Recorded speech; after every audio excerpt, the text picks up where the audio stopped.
today? Oh, everything's good. Now, you are in Las Vegas, and Thursday night's opening round of the competition was unfortunately halted due to the shooting at UNLV. I want to go ahead and start off just right off the top. What has your experience been in the aftermath of that deadly shooting? How are people reacting around you? Yes, man. It was definitely a sad deal.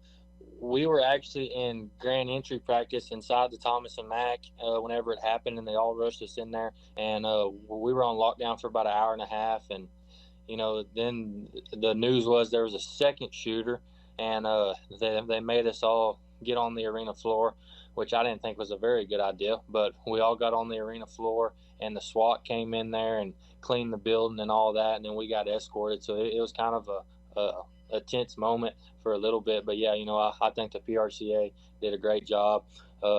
Just canceling the performance last night, and I think tonight we're going to honor those that got killed, and it's a sad deal. Now, if you don't mind me asking, what was going through your mind when you're in a situation like that? You're being told one thing, you're being told probably the scariest thing you can ever hear.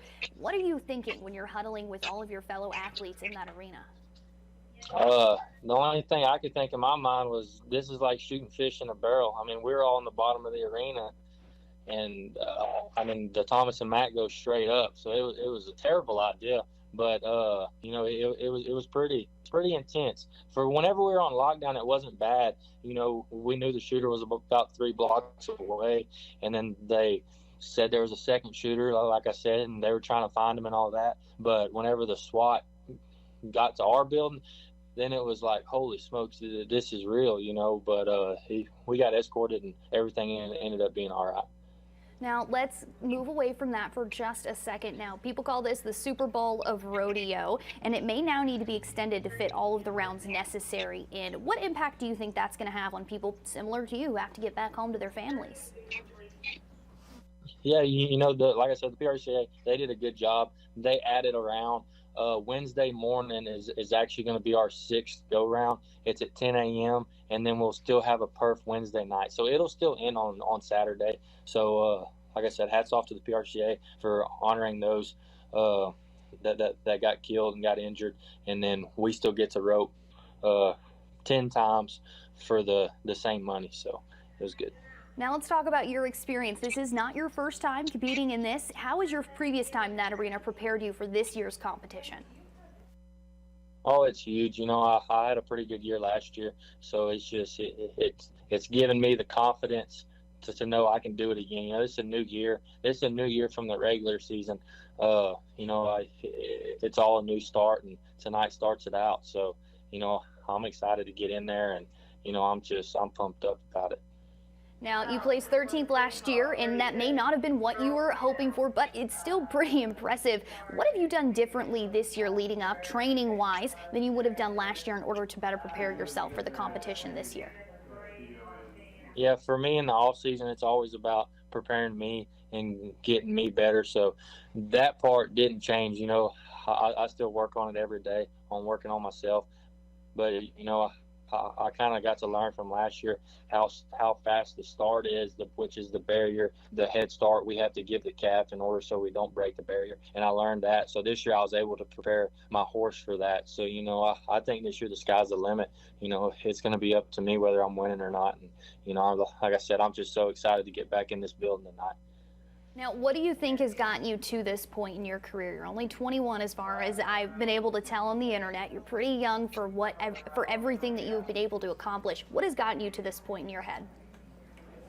I think the mental strength, going back to 4 or 5 years ago, there's kids that rope way better than me, that I got whooped by at the junior opens every weekend. But it was just mentally, I always felt like I was a step ahead. And my parents, that they've always taught me, to say positive things, do positive things, and I always have a positive outlook. I think that, and then my horse Mario, I get on him, and it's amazing, and everything always goes good on him. So he's been a huge blessing to my career. What is your parents' reaction to you being invited back to the NFR? Oh, I think they're excited to get out here for 10 days. They've always they've never pushed me to do anything, but they've always pushed me to whatever I do to do it 100%. So I think they're excited about it. Now, you're originally from Mount Pleasant, which is in our region. So how is that growing up in that area prepared you for something like this? Oh, it's huge. You know, like all these big corporations and these big sponsor people, they all call me Eddie Prefert's stepson. You know, to have that connection with Eddie Prefert and the Prefert family, you know, it's to come here and represent Mount Pleasant and represent Prefert, my hometown company, and represent all my sponsors. It's a huge blessing, but I get so much love and support from the people in our area in Titus County. It's truly blew my mind last year. It blew my mind at the American this year, and then I've already heard people coming up here. I've seen quite a few people just walking around Cowboy Christmas from Mount Pleasant, so it's pretty special. Alrighty, do you have any last thoughts for all of us watching you compete here in East Texas? I just appreciate all the fans, appreciate everybody watching, and I'm ready to represent y'all. Alrighty, Kincaid, we will let you get some much needed rest probably for tomorrow's next round of competitions, but good luck and we hope you have a great time. Yes, ma'am. Thank you.